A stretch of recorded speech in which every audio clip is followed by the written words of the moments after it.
नमस्कार, विंध्य टाइम्स में आपका स्वागत है। मैं आपके साथ उर्वशी। आज हमारे साथ हैं नेशनल हॉस्पिटल के डॉक्टर अखिलेश पटेल। तो आज हम उनसे लैप्रोस्कोपिक सर्जरी के बारे में जानेंगे, जिसे आम भाषा में दूरबीन से होने वाली सर्जरी कहते हैं। नमस्कार सर, आपका बहुत बहुत स्वागत है। तो आपसे पहला सवाल है कि लैप्रोस्कोपिक सर्जरी क्या होती है, आप हमारे दर्शकों को बताएं। जी। ये जो लैप्रोस्कोपिक सर्जरी है एक प्रकार की अत्याधुनिक सर्जरी है।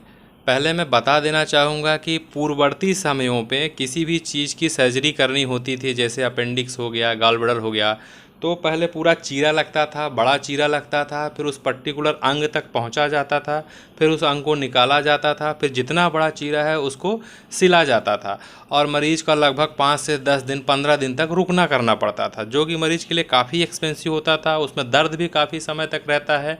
तो ये पहले के समय की थी। अभी एडवांस में लैप्रोस्कोपिक जो सर्जरी है, जैसा कि आपने बोला कि आम बोलचाल की भाषा में से दूरबीन से होने वाली सर्जरी बोलते हैं, बिल्कुल ठीक है। जैसा कि नाम है वैसा इसका काम है। इसमें क्या करते हैं कि एब्डोमेन या जिसको हम लोग पेट बोलते हैं, वो उसमें 2 छोटे छोटे नाखून के बराबर छेद बनाए जाते हैं।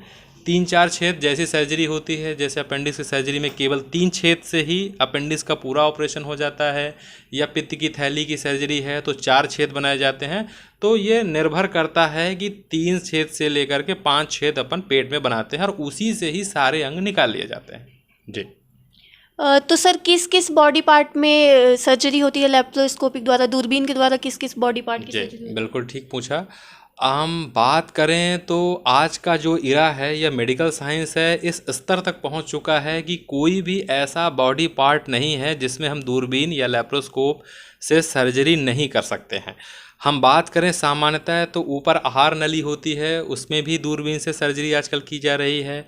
लीवर में गठान है, हाइड्रेटेड सिस्ट है, ऐसा कुछ है तो लीवर में की भी दूरबीन से सर्जरी हो रही है। अपेंडिक्स तो हमारे रीवा क्षेत्र में ही कई सर्जन करते हैं दूरबीन सर्जरी। पित्त की थैली की भी सर्जरी लोग कर ही रहे हैं। आंतें फट जाती है उनकी है, हाइटस हर्निया है, और महिलाओं में भी जो विकृतियां बच्चेदानी से संबंधित हैं उनकी भी सर्जरी दूरबीन की सहायता से की जा सकती है। जी। तो सर रीवा में तो बहुत जगह पर दूरबीन के द्वारा सर्जरी होती है, तो आप कौन सी स्पेशल बॉडी पार्ट का सर्जरी करते हैं? जी।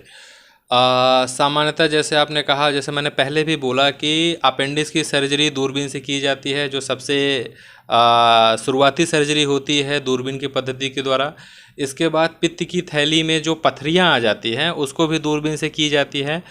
इस सेंटर को मैंने सर्जिकल एक्सीलेंस की तरफ ले जाना चाहते हैं, तो उसमें जैसे हमने बताया कि लीवर की जो सर्जरी है, लीवर में एक हाइड्रेटेड सिस्ट नामक बीमारी होती है। ये कि सामान्यतः जिनके घरों में जानवर रहते हैं उनके लीवर में एक छोटे छोटे जीवाणुओं की एक कॉलोनी बन जाती है, तो उसको भी दूरबीन से किया जा सकता था। वो सर्जरी पहले इतनी कॉम्प्लिकेटेड हुआ करती थी कि पूरा पेट, जैसे पूरा पेट खुलता था, फिर लीवर खुलता था, और फिर उसको एक एक कण को उठा करके सारे जो उसके अंदर के कचड़ा रहते थे वो सबको साफ किया जाता था। वो उसमें मरीज को काफ़ी लंबे समय तक रोना पड़ता था। अभी हमने हाल फिलहाल में ही अपने यहाँ पे करी है, जिसको हाइड्रेटेड सिस्ट की बीमारी थी, पूरी की पूरी केवल 4 छेद मात्र से ही सारी सर्जरी उनकी कर दी है।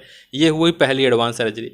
दूसरी एक सर्जरी होती है जिसकी मैं बताना चाहूँगा कि रीवा में या इस क्षेत्र में मैंने इसको चालू किया है, वो है हाइटस हर्निया। अब हाइटस हर्निया क्या है, इसके बारे में थोड़ा सा बता देना चाहूँगा आपको कि जिनको सीने में लगातार पीछे दर्द होता रहता है, वो गैस की गोलियां, जिनको पेंटोप्राजोल वगैरह ये सब दिन भर कई सालों से खाते आ रहे हैं, उनको ज़रूर से इंडोस्कोपी कराना चाहिए। क्योंकि उसमें होता क्या है कि पेट जो है, जो सामान्यतः नीचे होता है, वो ऊपर चला जाता है, छाती के हिस्से में चला जाता है, जिसकी वजह से उनको लंबे समय तक ऐसा दर्द होता रहता है। तो उसमें क्या करते हैं हम, पहले के समय में वो पूरा छाती खुलता था, पेट खुलता था, वो और बड़ी सर्जरी हो जाया करती थी।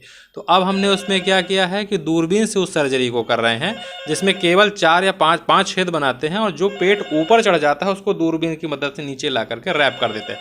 ये बहुत ही जटिल और एडवांस लैप्रोस्कोपिक सर्जरी है। इसके भी हमने अपने सेंटर में अभी 1 साल में 10 से ज़्यादा केस हमने इसको भी कर दिए हैं।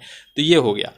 तीसरी हम बात करें परफोरेशन की। जैसे अपेंडिक्स है तो सामान्य अपेंडिक्स तो सारे लोग कर ही रहे हैं, पर अपेंडिक्स जब फट जाती है ना तो उसके बाद जनरली फिर पेट खोल के ही ऑपरेशन किया जाता है। पर हमने भी इसमें हमारे कुछ स्पेशल इंस्ट्रूमेंट हैं जिसमें हमने भी उनको दूरबीन से भी ऑपरेशन किया।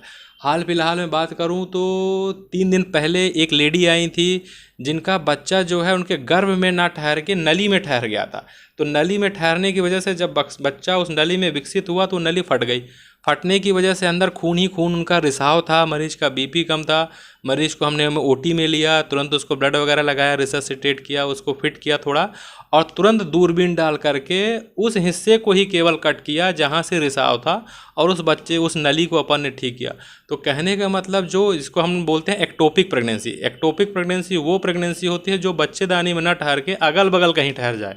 तो उसको भी अभी हमने दूरबीन से किया, महिला पूरी तरीके से स्वस्थ है।